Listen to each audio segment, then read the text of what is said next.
Hey, everybody, I'm Todd Anderson. I'm Ross Merriam. And you're watching the Versus Series by StarCityGames.com.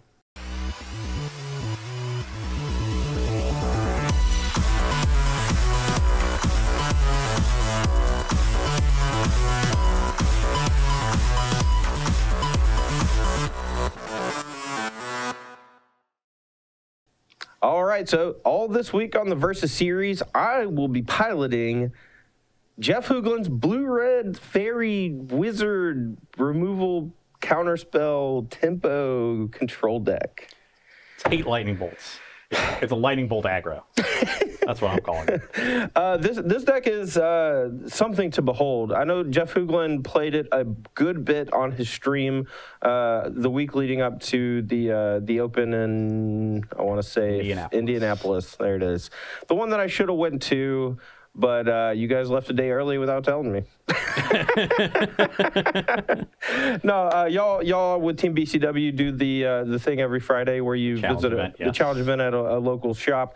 It's really cool. I think you guys doing that it's really awesome. And y'all had Cat Light as a special guest that weekend? Yeah, we weren't sure if Jim was going to be able to make it, and Indy's a pretty popular spot, so we wanted a third. And so we invited Cat, and then Jim made it last minute, so we had 4 people, which was great. Nice. Yeah. A fun time at Midwest Games with a Z. Nice. And we do that every week, every Friday. You can follow the BCW Twitter account to figure out what's going on. For those, we'll do it at every Open. But yeah, it's a good time. But Indy's kind of a far drive from Roanoke, so we decided to break it up so we didn't have to leave super early in the morning. Yeah. But yeah, that's not what we're talking about this week. This week we're doing another gauntlet where we run Jeff Hoogland's Blue-Red Fairies deck through the gauntlet. I'm going to be playing the side of Blue-Red Fairies. Ross, tell us a little bit about the decks you're playing all week. Yeah, so basically we just have a murderer's row of modern decks here, putting the Blue-Red Fairy Wizard deck to the test. Today I'm going to be playing Storm, so we got a little combo versus tempo matchup, which are usually pretty fun. Oh, yeah. Especially because you have 8 lightning bolts to deal with the 6 creatures. So I think we're going to have a good time figuring out this matchup. A lot of, do you have the right answer at the right time kind of questions. See if I can put you to the test in the right spots. So that'll be fun today. The rest of the week, we got a Tron deck here. We got humans. Those are the 2 sort of most popular and successful decks in recent weeks. We're also playing up against Mardu Pyromancer, a deck with Lingering Souls, which is a card I think Blue-Red Wizards is going to struggle with. No, I could definitely see that. Yeah, a lot of 1 toughness flyers in that deck. Yeah, we're going to have to draw some static casters after board. Yeah. And then Blue-White Miracles. This is a deck that has emerged recently. We haven't seen a ton of it on the SCG Tour. Yeah, everyone seems to lean towards Jeskai. We actually had a really cool series. I was actually supposed to do it last week. I was going to go up against Jonathan Rossum, and he was going to say why Jeskai is great. And I was going to say why Jeskai isn't great. And Jerry Thompson decided to PayPal me $50 to buy me out. This is just the whole thing. It was happening on Twitter. He's just like, I really want it. And he said, I'll buy him out. And I said, LOL, ship me $50. And the next tweet, 2 minutes later, was a screenshot of my PayPal with $50 on it. And I'm just like, you know what? He wants it more than me. You know, I'll let him go after Rossum. That's fine. He's just a kid. He's just a kid. That's like selling off a shift when you need a day off working at a restaurant. Oh, yeah. I didn't really need a day off, though. I didn't expect it to happen. I feel bad about it now. I was like, well, no, I feel pretty good about it. Yeah. I mean, that's fair. But, yeah, that's what we got lined up for this week. We got Storm today. Tomorrow we got Tron. Wednesday, Humans. Thursday, Mardu. Friday, Blue-White Miracles. And Miracles is basically just the same deck as Jeskai, except instead of playing Lightning Bolt, you play Terminus and a few more big cards. Like you have more Planeswalkers. Yeah. I don't know if this version has Sphinx's Revelation in it, but there's basically just more expensive cards so that when you take over the game, you play one of these big spells, and it should close things out. So you get this huge reward after playing this 1-for-1 game. Yeah, it's a little bit more of a tap-out style of a control deck, which we've often seen in Blue-White, and then a lot more sweepers, which is pretty good against Meddling Mage, against humans. They can't really name all of them. And Terminus sometimes is just such a huge tempo swing. Yeah, I mean, you don't have something like Sensei's Divining Top to set it up, or Ponder or Portent, but... Got Jace. Yeah, you have Jace, and sometimes just when you naturally draw it or you hit it off an opt or something, it's just devastating. Yeah, just ends the game. Yeah. But yeah, that's what we got lined up for this week. Each day we will be playing all 3 games regardless of what happens in the first 2 games, just because we're doing this more of a playtesting session. We will count the wins and losses over the week, for or against the Blue-Red Delver deck. Jeff Ugelin went 13-0 in the Swiss. He conceded around 14, drew in round 15. He beat the first seed in the Swiss. He beat Jim Davis. This deck might be great. I love me some tempo, counterspell, removal stuff, flash, speed, things. Lightning Bolt is the best card in Modern right now. Snapcaster Mage is arguably the best creature. It's either it or Noble Hierarch. And you get to play 8 Lightning Bolts and 4 Snapcaster Mages. So how can your deck be bad? Because it has Spell Stutter Sprite. Only one. Because it has Wandering Ephemeral. A little skeptical of those, but we'll see. I watched Jeff attack with them. Okay. That's all you can ask. That's fair.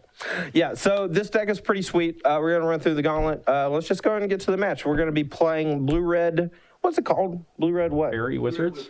Blue-Red Wizards. Man, I hate it's called that because every time I've heard Wizards in the past, it's had Patron Wizard in it. And that card's just not legal in Modern, but it's great. We also have the Prowessy version that's Blue-Red Wizards that Ryan Overturf played. This is Blue-Red Fairy Wizards. Anyway, let's go and get to the match. Blue-Red Wizards versus Blue-Red Giftstorm.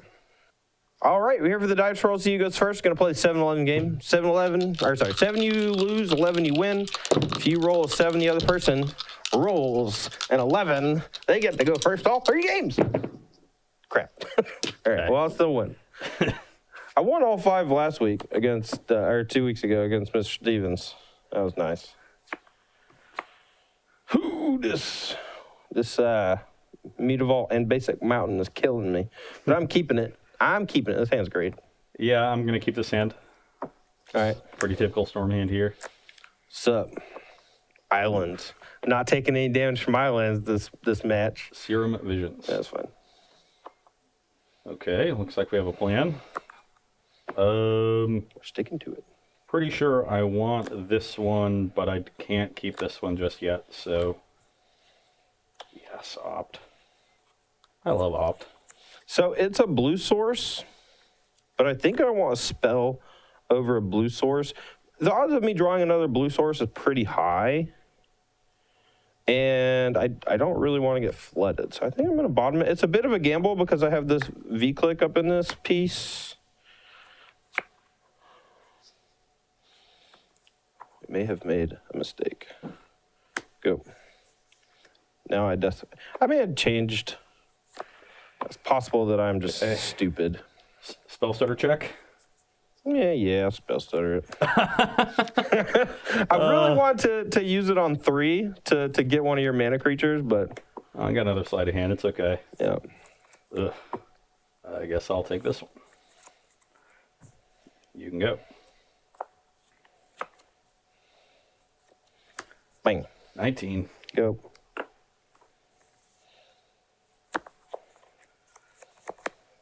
Okay.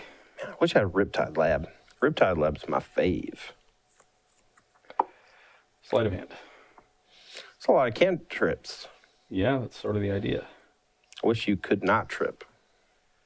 I think this will be important for the turn we finally decide to go for it. So I'll take that one. Play a Spirebluff Canal and pass the turn. All right, I'm going to flash in a Nimble Obstructionist. That's what I thought. All right. He has reman and stuff. I don't want to just assume that it resolves. Boop. That's 6. I got a 13. Go. And that's what I wanted. I'll go to 11. Well, tentatively, I'm pretty sure this is good enough. Ruh-roh. Oh, actually, I guess it isn't. That's a tilt. We needed one more. Yeah, I'm still gonna go to. Can't really go for this though. Huh. Let's take a look at Ross's hand to make sure. Because I want everyone at home. The Storm plays out of the hand pretty often. I'm going to try to mana leak it. This will at the very least tap him out if he has a remand or unsubstantiate.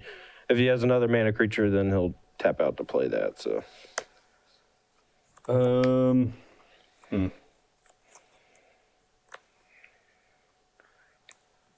going to let that resolve, and then I'm going to grape shot for 3, 1/1, and 1 upstairs.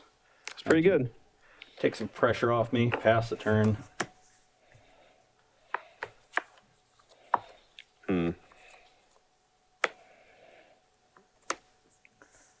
Nine. Play the Delver. Say go. That's not good. So no blue mana up for Todd right now. That means I can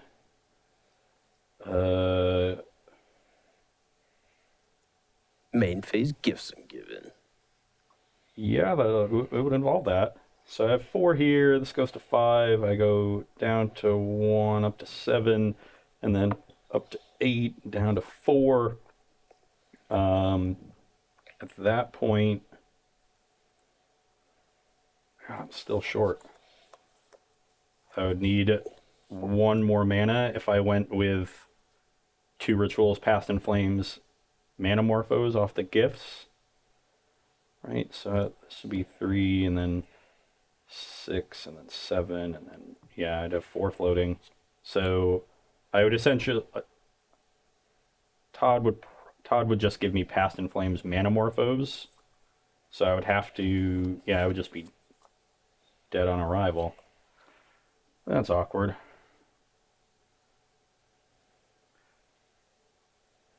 Maybe I was supposed to try to go for this earlier. I'm at 9. I'm kind of worried about just dying this turn. Like a single bolt and a flip on the Delver and I'm dead. You got 2 cards, I have 2 cards. but I can't really do anything about that, so I guess I'll pass. All right, so we have Burst Lightning in hand. If we hit him for 2, put him to 7, that leaves us with potential lethal if we flip the Delver. If he has Remand, I want him to Remand the Burst Lightning now so that I can still cast it next turn. If I wait and he has Remand, that actually saves him. So I'm going to 2U. This is a little dangerous because it leaves me vulnerable to Electromancer for a turn if I miss.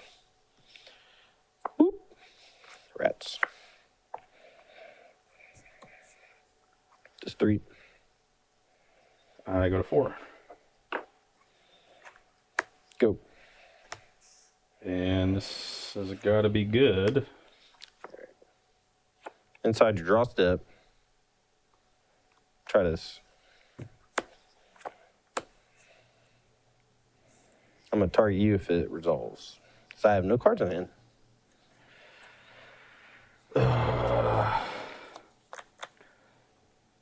So Todd is certain to take this. The problem is if I counter this click, then I can't go off this turn, and I'm staring down lethal between the 2 Mutavaults and the Delver.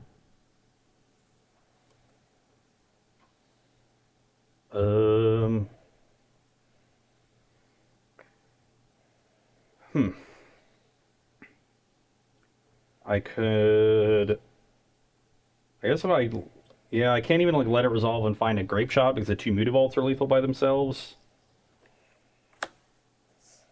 I guess I could hope you brick and I draw into a Brawl after you take the gifts. Why would I take gifts? Is your hand that good? Not really. I guess I never found a spot to use this, so maybe taking this off the sleight of hand was bad, but I would just have a 5th land.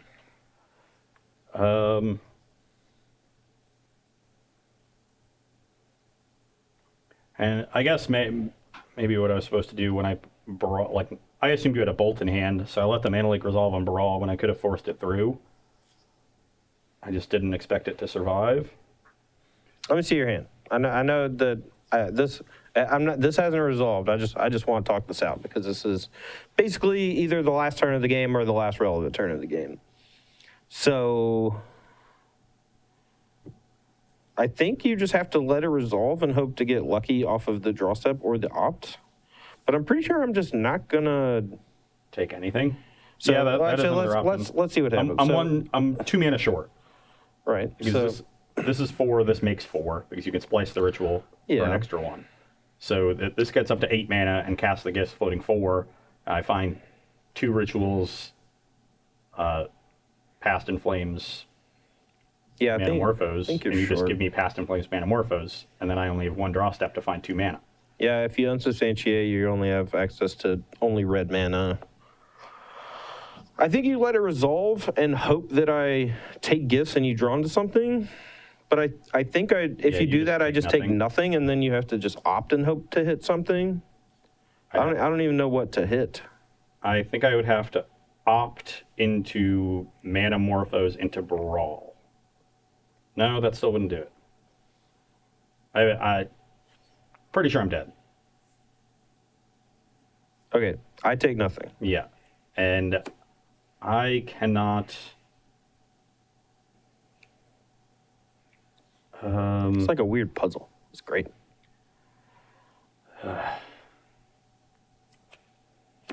Yeah, maybe. I think Manamorphose into Brawl will be fine. I think that's what I have to hit. So let's opt. That is a Serum Visions, so we'll bottom that. And that is a Brawl, and now if this was a 5th land, I would win. So maybe I feel like I made a mistake, but at the time I thought I'd land the Brawl, then unsubstantiate something, and yeah, I mean, I guess if this were a 5th land, I would have taken this, and then things would have been different. Yeah. I would have Serum Visions and then opted into Brawl, and I'm dead. Cool. Okay, we're here for sideboarding. On my end, it may seem a little strange to cut a couple creatures in a matchup where Todd is killing my creatures, but I don't think it's likely for me to overload Todd's removal. He has 8 lightning bolts and counterspells that can potentially target them. So my plan with the creatures is to sort of draw 1, hold it in my hand until the turn I want to go off, cast it then to force Todd to always have a removal spell up, and get my immediate value out of it, either protect it with a remand or just cast 2 rituals before it leaves the battlefield and get my mana investment back. Mm-hmm. So I actually am going to trim a couple Electromancers. Gifts and Giving usually gets trimmed in post-sideboard because of Graveyard Hate, but here Todd has Disdainful Stroke. So I'm still trimming 1, and then bringing in some pieces of the puzzle to play a grindier game. I don't think we need Repeal here. I like Giga Drowse because Todd is sort of like a control deck in that he's holding up a bunch of counterspells, and Giga Drowse is just great against them. Yeah, for sure. And then because I want to use my Grape Shots to deal with Todd's creatures aggressively and remove his pressure, I'm bringing in 1 empty to potentially win via that route as well. All right, my side, it's a Staticaster of this card that I think people, I mean, granted, it's very good against Empty the Warrens. I'm not going to sugarcoat that, but I think people often board it in matchups where Empty the Warrens is not that good against you. Like, most of my creatures fly or can gain flying. I have a lot of direct damage. The only threat of Empty the Warrens is it killing me if he plays plays it for 4 or 8. 4 or 5, so he makes 8 goblins or 10 goblins on turn 2 with a bunch of rituals. That's something I'm actually scared of, but at the same time, I'm not that scared of it. That's kind of an all-in strat that he needs kind of a nutter draw on turn 2 to go with, and that would be the only scenario where I desperately want is a Staticaster. And all the other scenarios, I just want ways to break up his combo. I want removal spells to kill his mana creatures, and I want threats. And Staticaster is not useful in any scenario except where he, busts out on turn 2. So I'm going to be bringing a bunch of counter spells. I'm not going to be bringing as a Staticaster. Luckily for me, Ross is only bringing 1 Empty the Warrens. I think if he shows me in game 2 that he has Empty the Warrens, I may bring it in for game 3 as a safety valve. But even then, I'm going to be on the play, and I think I just want to be the aggressor. We're going to be cutting Lavamancer. It's mostly for creature matchups. Burst Lightning is our worst burn spell. And then I'm cutting a land, and I think Funeral Entering tapped is just too important. Okay, we're here for game 2. I'm on the play. Another reasonable mix of stuff here. We're going to start on a cantrip. We got some lands. I'm feeling good. My side, we have a few pieces of interaction here. We also have a pretty aggressive start, and this is one of the reasons why Mutavault's in the deck, because even though we are fairly land heavy, the Mutavault makes this much more appealing. Okay, I only go. All right. All right, we'll go 17 and play a Delver and say go. Get a Steam Vents. We'll play an Opt. Sure. And don't think I want this, given that I already have a similar card in my hand. So we'll bottom that. Okay, so we got 17 me.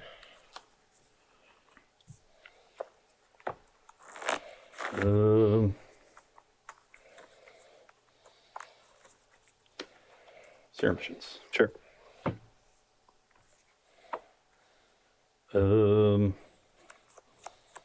Don't think I really want either of these. I'm digging for more mana here, so I'm going to go put them both on the bottom, go to 18, and play Sleight of Hand. Sure. So we have 17, 18. Yep.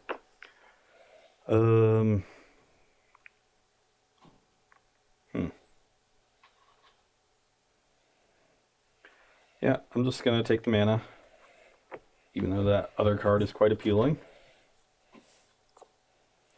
All right. Fortunately, we brick, but it's a good card. This is the problem with Delver in Modern. You usually have to play more creatures and lands than you would normally play in something like Legacy. So your deck doesn't have as many ways to flip. And you don't have easy setups like Ponder or Brainstorm. But we're going to play the Scalding Tarn here instead of Mutavault because the odds of me attacking with the Mutavault on turn 3 are very low, whereas the odds of me shuffling away the top card is pretty high. Or wanting, it's much more appealing. Okay, 17 all. All right, your turn.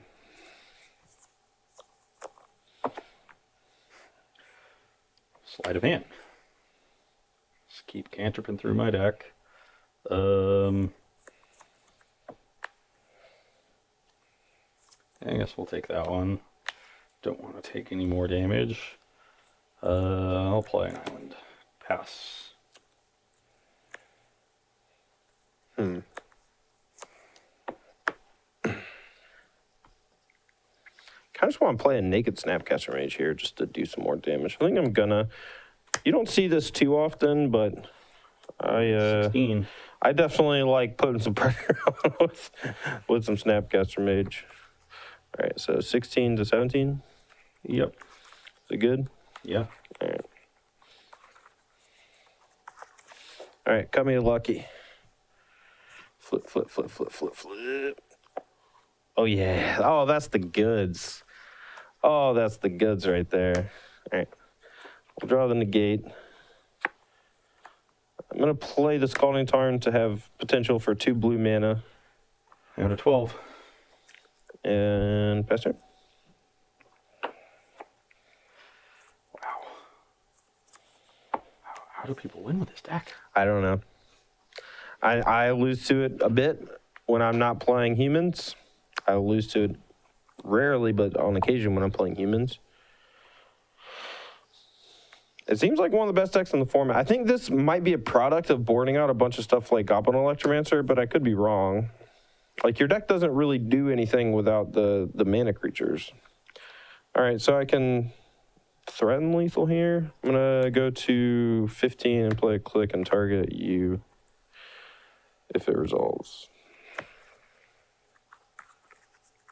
Maybe I was supposed to use this earlier, but I was trying to set it up with this. I'm going to bounce a click to your hand. On the stack or? On the stack. Okay. You're at 15.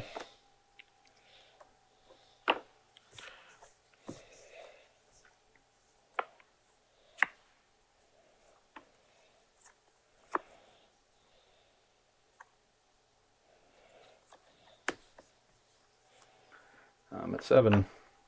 You're good.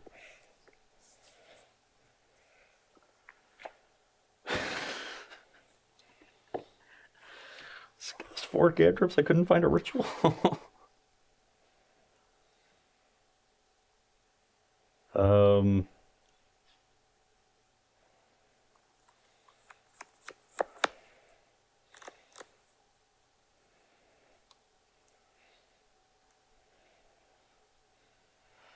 Okay. Manamorphose. Yeah, sure. I will make red blue. Okay.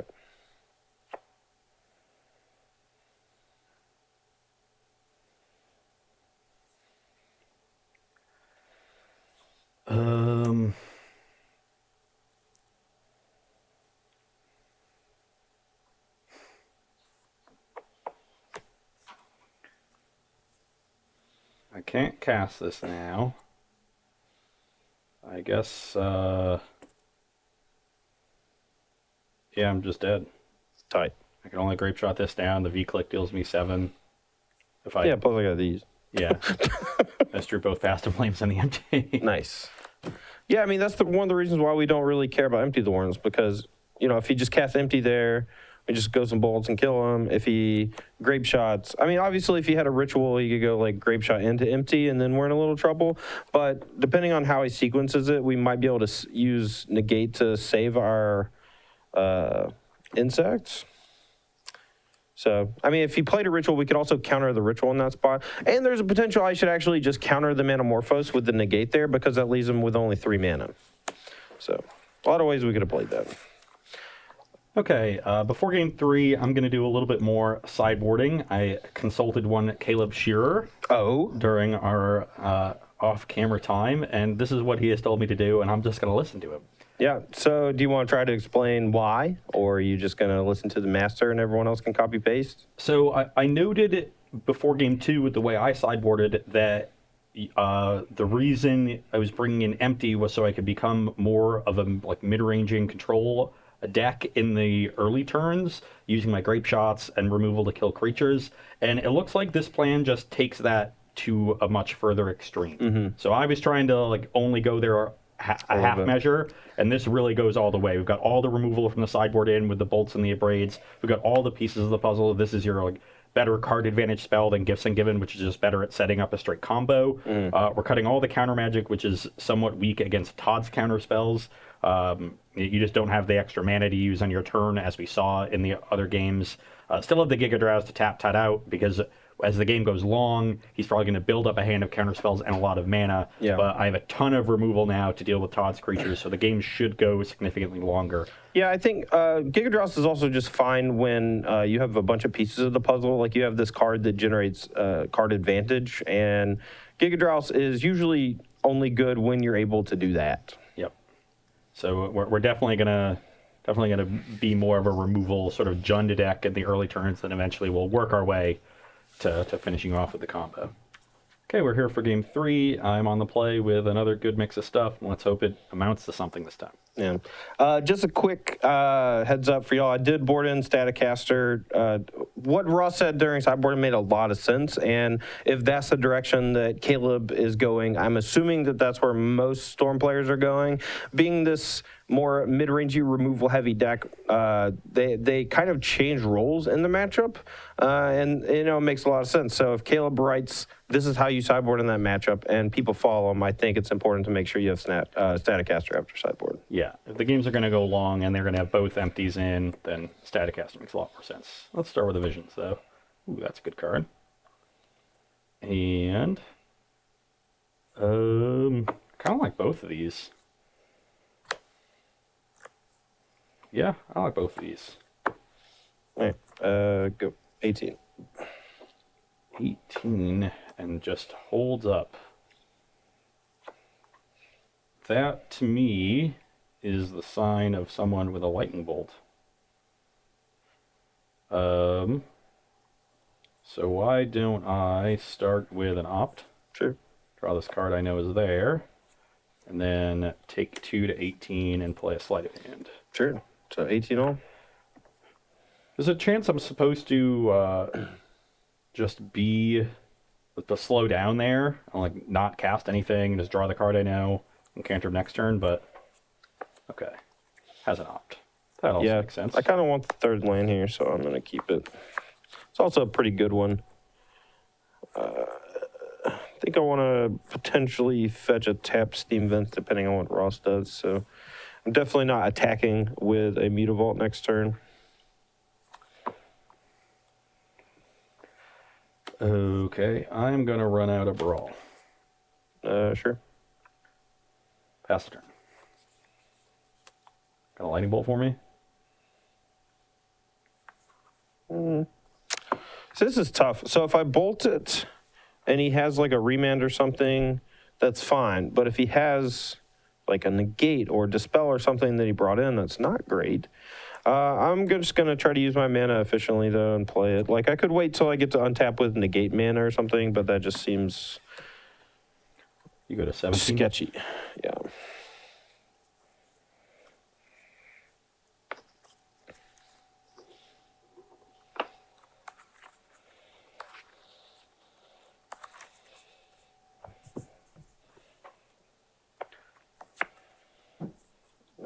All right. Go. And a turn, all out. Sure. So it looks like this game is going kind of long. We've traded some resources. I'm not under any kind of pressure, so I really do just want to make a lot of land drops. I'm actually going to keep this 4th land.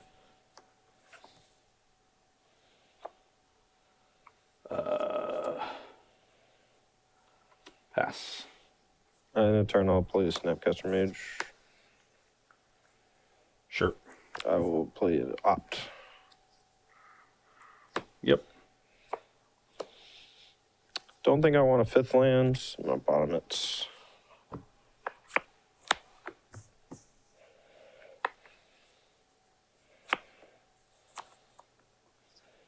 Attack.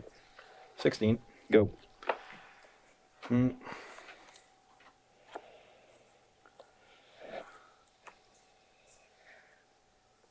thing I love about Mutable is I could just turn on a dime here and just start smashing them in the face. So even though I'm not attacking right now, I'm like threatening a pretty severe chunk of damage in a few turns.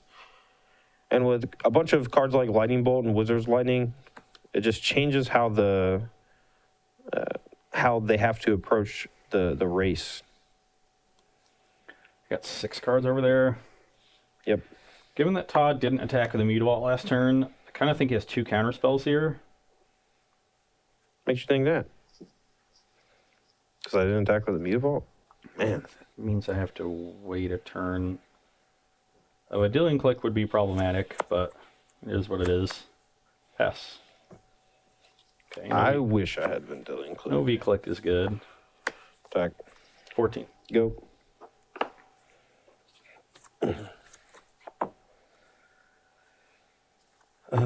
So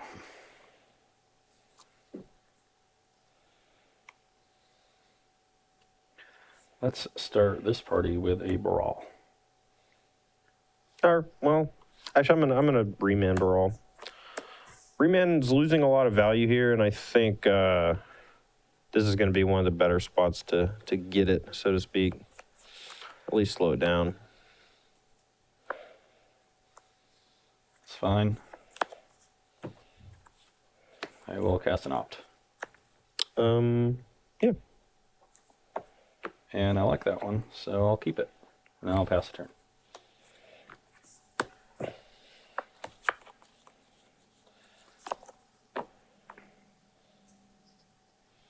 You're at 14? Yep. All right, attack for 2. 12.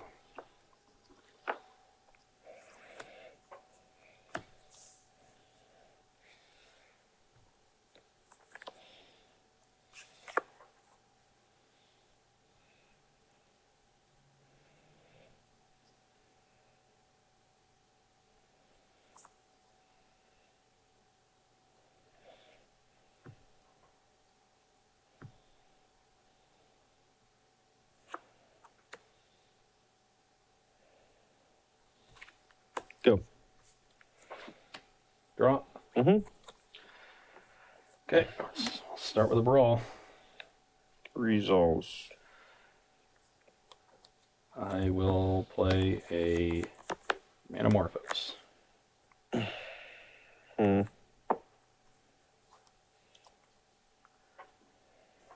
Let's so this is spell 2. Got no mana floating of any kind. I'll try to Bolt Barrel in response. So Storm 3.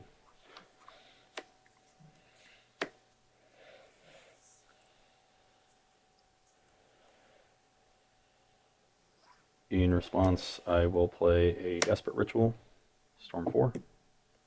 Desperate Ritual results.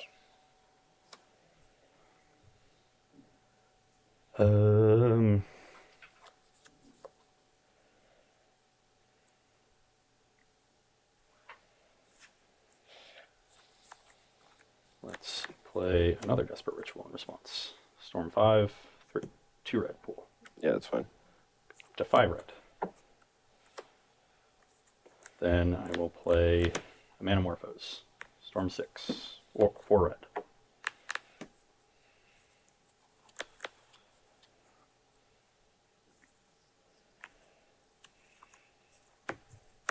That's fine. Let's make blue. Have plenty of red. Draw. And your Bolt resolves. This Manamorphose resolve. Mm-hmm. Go to 4 red, 4 blue.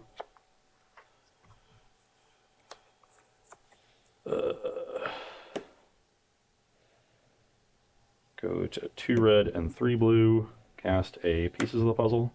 Storm 7.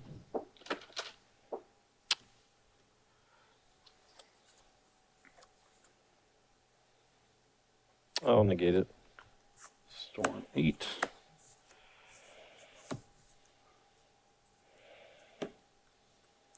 Go to 2 blue and a red floating Manamorphose, Storm 9. Yep. I'll make a red and a blue. Draw a card.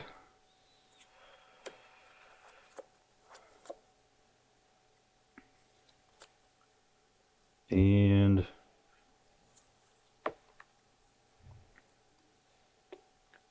don't think there's any reason to go further. I'm probably just getting Staticastered, but make 20 goblins. Yeah, I'm going to cycle this and counter that. You get 2 goblins.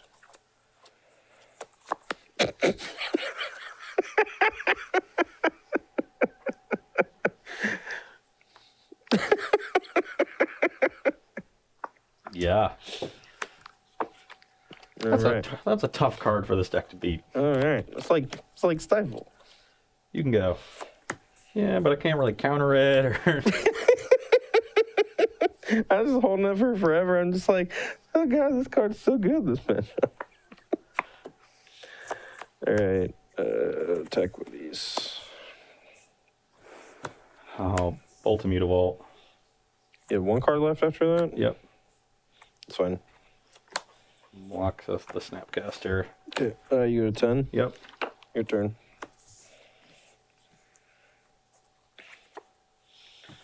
Sleight of hand. Sure. Sleight of hand. Sure.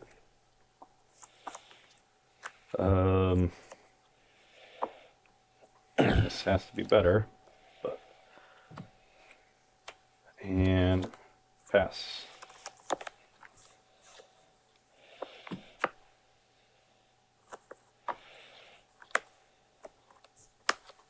Jump. Go.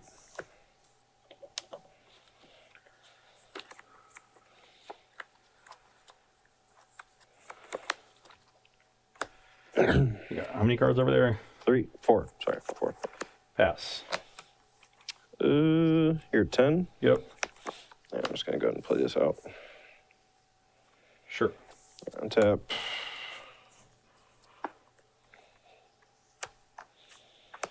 Attack for 4. 6. Go. End of turn. Gifts ungiven. Oh, Disdainful Stroke.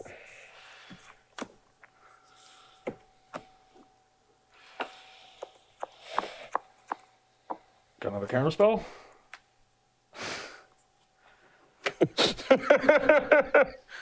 Can you, I guess you're short of overall mana. I mean, you just don't have to do anything until I pass the flames. That's true. Like, you know, but you're not worried about empty. So, and if you negate either any card you negate here, and I can't win. I will choose to negate 1. So I guess we found the easy one. Yeah. A deck that applies significant pressure, has a lot of interaction, and doesn't ever need to tap out on its turn significantly is just about the nightmare for Storm. I think maybe if you had a little graveyard hate, it would be that's the only thing you're missing. But you really don't need it. Clearly, Hooklin's a genius because I didn't need anything. I mean, I sideboarded some counter spells and some Staticasters, but I didn't even need the Staticaster. I don't know why it's in my deck. You needed the counter spells. No, that Nimble Obstructionist on the Empty the Warrens for 20 Goblins, I gotta say, that one felt good. Felt good. For one of us. So, we saw with the sideboard plan that I had for game 3, it was definitely worked a lot better than what I was doing in game 2. Pieces of the puzzle was good. I was able to just sort of make land drops, and I didn't draw a grape shot early, but you weren't really, the only creature you put into play was the Snapcaster Mage early, so like the grape shot wouldn't have done a whole lot. I used my bolt on a Mutavault like I could. Mutavault was pretty impressive, I think, in all 3 games, just giving the deck and that card's just great. No, I mean, so Mutavault's this card that we see crop up in tribal synergy type decks every once in a while because since it's a changeling, it has every creature type, and that gets pumped by Lord effects like Lord of Atlantis. We usually see it in like Merfolk strategies, but in the old school fairies decks, for example, they would play this game where they basically never played a spell on their own turn unless it was absolutely necessary, or a Bitter Blossom on turn 2 or something. Yeah. And that gave them this range of, if my opponent does nothing with their mana on their turn, I can play something big end of turn like a flash creature and then untap, and if I have 2 Mutavaults, that paired with the creature I play just starts racking up a ton of damage. So you get them in the spot where you have a bunch of virtual damage on the battlefield with Mutavaults where you're not actually attacking with them, but the threat of turning the corner 2 turns from now is just so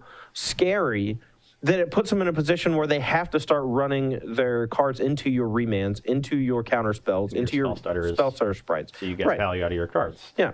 And then you saw like that. You didn't put a ton of pressure on me, but I was forced to eventually go for it around turn 5. And if you didn't go for it, I was just going to kill you next turn. I was going to play Nimble Obstructionist, double bolt you, and then untap and attack you for 9. And you were at 14. Yep. So been dead. Yeah. So that it just, and I would not have expected that I was going to die. And I played a match against Caleb Shearer with Blue Moon where he just didn't expect he was going to die. And I went like EOT, bolt you, snap, bolt you, flip my thing, return my snap to my hand, attack you, bolt you, snap, bolt you, you're dead. And I just killed him for like 19. Nice. Well, not expecting to die with a thing in the ice on the battlefield, you're just asking for trouble. So, Yeah. I mean, thing in the ice is just nuts. I mean, it's, I don't know how good it is in Modern, but it's still one of my favorite cards ever printed. It's just cool. But yeah, Mutavault does a similar thing in the implied damage, and this is just a matchup. Nimble Obstructionist, I think, just puts it over the top. Oh yeah, dude. When I first saw Jeff's deck list, I thought like Nimble Obstructionist, like Flash is kind of cool. Like it has 3 power, but just casting it in game 1 dealt 3 to 6 damage. I think I attacked you with it twice because maybe it was only once. I forget. But the fact that it's a 3 power Flash creature for 3 mana makes it similar to Vendilion Click. Like most of the time when I play Vendilion Click, I'm targeting myself. Like it's this deck may be a little different because you burn a lot of your resources trying to keep your opponent from actually doing anything. But for the most part, when I'm playing like a teamer strategy or a deck that can turn the corner, like Click targets me. Like I get rid of these useless bolts against combo decks. I get rid of an extra creature to try to find like a remand or a cryptic command. So Nimble Obstruction is just playing this dual role of, a 3/1 flyer for 3 mana has already proven to be good. Click has already proven that that's fine. Yeah, and with a little bit of marginal value, and Nimble Obstructionist gets it from the ability to cycle, counter something like Oblivion Stone or Karn Activation. Land. Yeah, just countering a fetch land. Yeah. In your tempo deck is going to be good. There's a lot of different targets that you can have for it. None of them by themselves are individually great, but the floor of the 3/1 flyer and then the upside of having that stifle cantrip when it's really necessary and really good makes a good card. Oh, for sure. One side of that raises the ceiling, one raises the floor, and that's all you need. Yeah, I mean, I think as we play the matchups for the rest of the week with Blue-Red against the Gauntlet, we're going to see cycling Nimble Obstructionist come up a few times in spots where it's going to destroy you. Yep. And this is not an effect that we see a lot of in Modern. Like, we're used to it in Legacy because Stifle's a thing, and Temur Delver has been around for God knows how long, and Stifle has always just kind of been at the back of our minds. But in Modern, everything seems safe. It's just like, everyone just throws their fetch land and grabs their deck immediately. Yeah, it's like, wait a second, boy. Yeah. We're going to see it against Oblivion Stone and various Planeswalker activations against Tron. We'll see it potentially counter a key like Thalia's Lieutenant trigger against humans. We can see it. Mardu, I don't think there's a whole lot. There's fetch lands. But against Miracles, you can counter the Miracle trigger on Terminus. So there's a lot of juicy targets for the rest of the week for those nimble obstructionists. All right. Well, that's going to do it for me and Ross Merriam today. Today was just round 1 of our 5-match set where we're going to be playing Jeff Hoogland's Blue-Red Wizards. I think there's a B in here. Yeah. Blue-Red Wizards against the field. Tomorrow we got Mono Green Tron coming up. So if you're a fan of watching Tron get beat by fair decks, come watch. I know I am. All right. For Ross Merriam, I'm Todd Anderson. Thanks for watching the Versus series by StarCGames.com. We'll see you tomorrow.